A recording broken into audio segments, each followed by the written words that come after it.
L'aïkido est l'un des arts martiaux japonais les plus connus au monde. Si les arts martiaux ont souvent l'image de pratiques ancestrales, l'aïkido est en fait une pratique très jeune, puisqu'on peut dater sa création aux alentours du milieu du XXe siècle. Le nom aïkido est composé de 3 termes, ai qui signifie harmonie ou union, ki qui désigne l'énergie, et do qui se traduit par la notion de voie. L'aïkido est donc la voie de l'union des énergies. Si ce nom peut laisser penser que la pratique de l'aïkido est une pratique pacifiste, dans les faits, bien que l'aïkido soit une discipline orientée vers la défense, la réalité est beaucoup plus nuancée, comme nous allons le voir un petit peu plus loin. L'aïkido est certainement avec le judo et le karaté l'un des arts martiaux japonais qui s'est le mieux exporté au monde, et notamment en France. À ce titre, il y a encore peu de temps, la France était le second pays au monde où l'on trouvait le plus de pratiquants d'aïkido. Comme toujours, commençons par un peu d'histoire. L'aïkido est la création de Morihei Ueshiba, souvent appelé O-sensei, qui peut se traduire par grand maître. Je ne m'attarderai pas sur tous les arts martiaux que le maître aura étudiés durant sa vie car cela prendrait un épisode entier, on peut cependant citer certains qui auront une grande influence dans la création de l'aïkido. Ainsi, parmi les arts martiaux qu'aura étudié le fondateur, on trouve entre autres le jujutsu de l'école Tenshin Shinryu ou encore le sojutsu, une discipline où l'on étudie le maniement de la lance. L'art martial qui aura cependant la plus grande influence sur la création de l'aïkido est le Daitoryu Aikijutsu que Morihei Ueshiba aurait appris auprès de Takeda Sokaku. Bien que Morihei Ueshiba soit resté de nombreuses années auprès de son maître, dans les faits, il n'étudia le Daitoryu que durant plusieurs courtes périodes. C'est en 1919 qu'il commença à enseigner, sa discipline ayant le nom de Daitoryu et non d'Aikido. Cependant, sur demande de son maître, il changera le nom de sa pratique en Aikijutsu en 1922. En 1924, Morihei Ueshiba rejoint la secte Homotokyo et part en Mongolie. Ce qui s'est passé là-bas et les raisons qui ont poussé O-sensei à faire ce voyage font débat. Cependant, il se fit très vite arrêter par l'armée chinoise et sera rapatrié au Japon.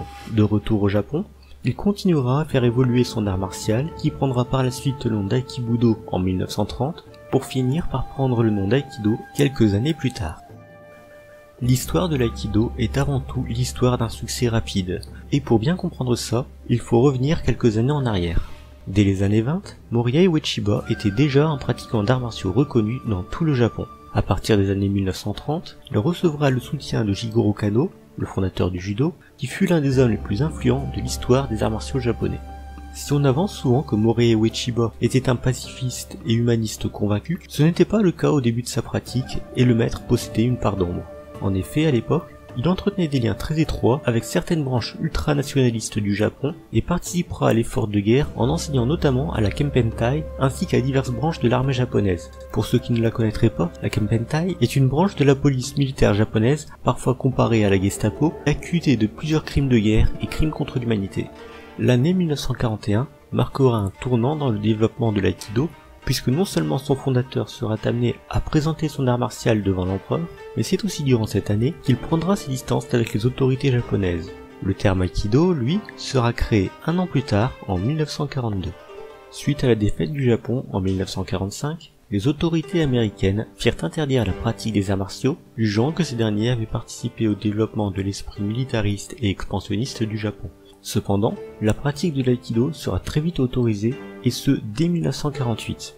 Ceci semble venir du fait qu'à cette époque, O-sensei transformera sa pratique en un art de paix. Cette rapide légalisation et ce nouvel esprit jugé pacifiste ont permis à l'aïkido de s'exporter en Occident, et ce dès les années 50 et 60. Il est maintenant temps de parler brièvement des différents styles d'aïkido. L'un des points les plus étranges à ce sujet est que malgré sa jeunesse, l'art martial est divisé en de nombreux styles. Pour simplifier les choses, on peut dire que l'on distingue deux grandes familles de styles, les styles purs et les styles mixtes. Précisons que cette distinction n'a rien d'officiel. Le cas des styles mixtes est le plus simple à traiter, puisque s'ils sont parfois considérés comme des styles d'aïkido, il s'agit en fait le plus souvent de disciplines à part entière. Il s'agit en fait de cas où à la pratique de l'aïkido, on a ajouté des techniques et principes issus d'autres arts martiaux. Le cas des styles que l'on pourrait qualifier de purs est beaucoup plus complexe. En effet, il est souvent difficile pour un profane, voire pour un jeune pratiquant d'aïkido, de distinguer les différences de ces derniers. Ces différences relèvent souvent de divergences de méthodes d'entraînement, d'utilisation du corps ou de détails techniques. L'une des principales raisons de cette division semble être liée à la manière dont l'aïkido fut enseigné par Morihei Ueshiba. L'aïkido enseigné par Ō-sensei a énormément évolué tout au long de sa vie, allant d'un aïkido très martial et militaire à une pratique plus souple et pacifiste.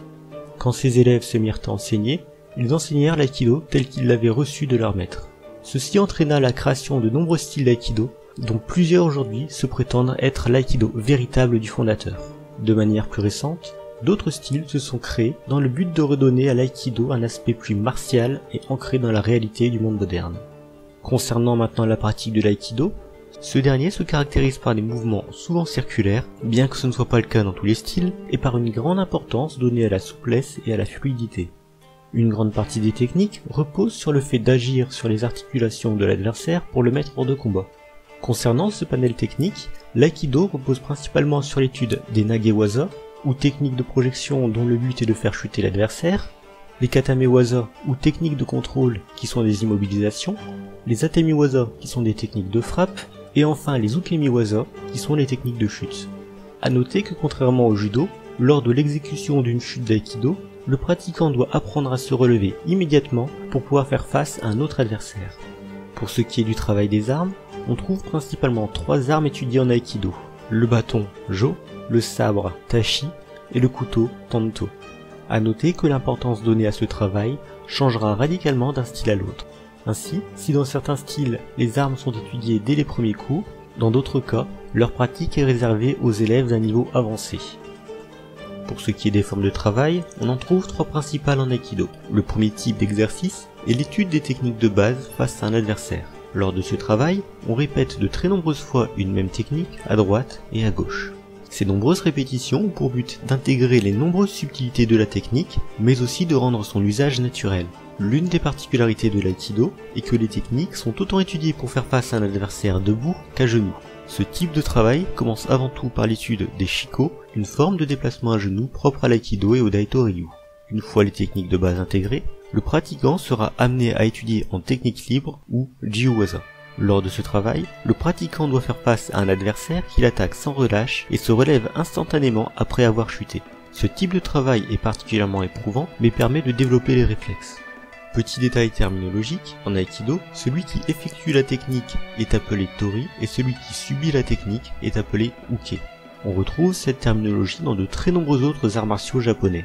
La dernière forme de travail, qui est la forme la plus avancée, est l'étude du randori. Il faut cependant faire attention car le randori d'aïkido n'a rien à voir avec le randori du judo. En aïkido, le randori est une forme de jiuwaza où le pratiquant doit faire face à 2, 3 ou même 4 adversaires.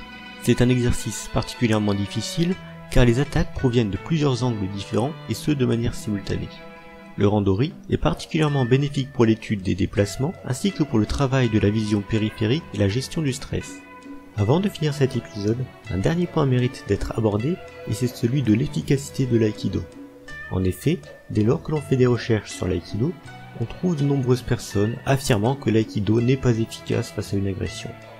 Je ne vais pas vous proposer une réponse tranchée sur la question, mais plutôt vous donner des pistes de réflexion. Tout d'abord, on trouve des problèmes liés à la manière dont est enseigné l'aïkido. À ce titre, on enseigne parfois qu'en aïkido il n'y a pas de frappe, ou encore que les techniques ne peuvent être utilisées qu'en situation de défense. Or, dans les faits, ce n'est pas le cas. Viennent ensuite une série de problèmes liés à l'attitude des pratiquants. L'aïkido étant perçu comme une discipline pacifiste et humaniste, les pratiquants ont parfois tendance à se laisser faire, même lorsqu'une technique est inefficace, mais aussi à manquer d'intensité et de franchise lors de la pratique. Un dernier problème est peut-être lié à la nature même de l'aïkido. Il s'agit d'un art martial très complexe et subtil, qui nécessite donc un haut niveau de maîtrise pour pouvoir être appliqué en self-défense. Cet épisode de 9ème Q est maintenant terminé, j'espère qu'il vous a plu. Comme toujours, n'hésitez pas à nous retrouver sur les réseaux sociaux et sur notre site L'Art de la Voix. Vous pouvez aussi nous soutenir via Tipeee. Et si vous avez aimé cette vidéo, n'hésitez pas à mettre un pouce bleu, à laisser un commentaire, à vous abonner à la chaîne et surtout à partager la vidéo. A bientôt!